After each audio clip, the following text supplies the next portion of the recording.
Developments overnight in tensions between Syria, the United States and the Middle East. Israel has revealed to the US that Russia plans an arms sale with Syria, and the Journal's national security correspondent Adam Entis joins us from Washington with details. Adam, good morning.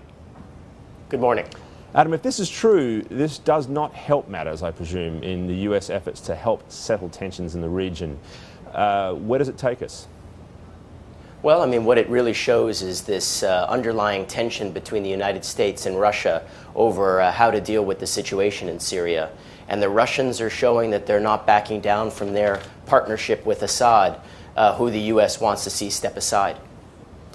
And what exactly is it that the Russians said to be delivering to Syria?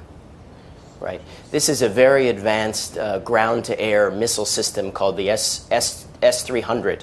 Which is the kind of system that the U.S. had sought to block the Russians from selling to the Syrians at the end of the Bush administration.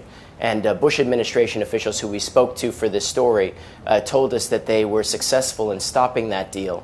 So for the Russians to revive it now, as we reach sort of a tipping point, potential tipping point in the conflict in Syria, would be a very clear message to the United States and to other Western powers and Arab allies of the United States that they need to keep their distance from what's going on in Syria and not try to intervene.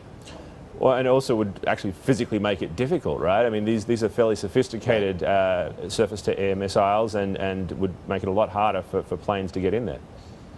Right. I mean, the Syrians already have a world-class system that American officials are already very concerned about and feel would be very difficult to penetrate and maintain a presence over for a sustained period of time.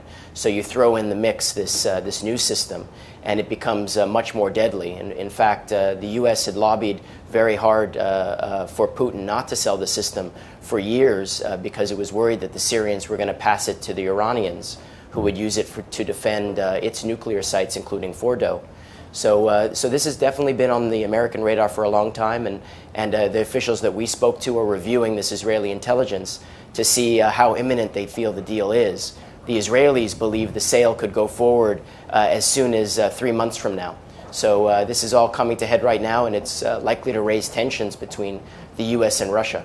Now, one of the problems, of course, is that there's none of these parties are ever, disinterested parties, and as top-notch as the Israeli intelligence can be, there's often an agenda there as well. And then we know there's often been doubts about Israel's take on Iran's preparedness, for example, for a nuclear attack.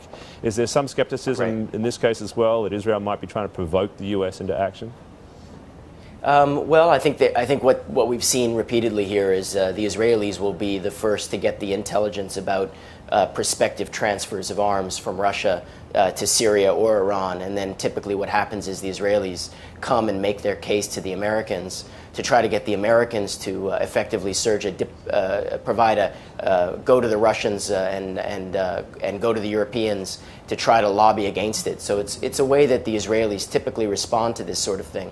As for the information itself, the officials that we spoke to are not dismissing it. I mean, they are looking at it very closely.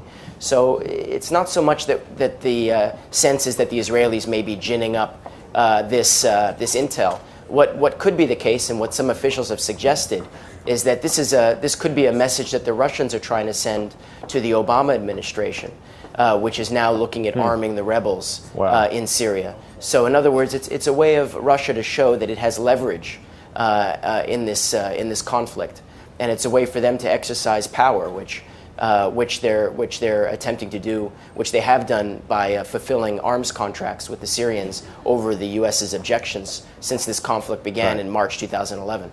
Wow, it's an incredibly complicated geopolitical story. Adam, thank you very much, and you'll, of course, be staying on top of this as it moves ahead. We appreciate your time.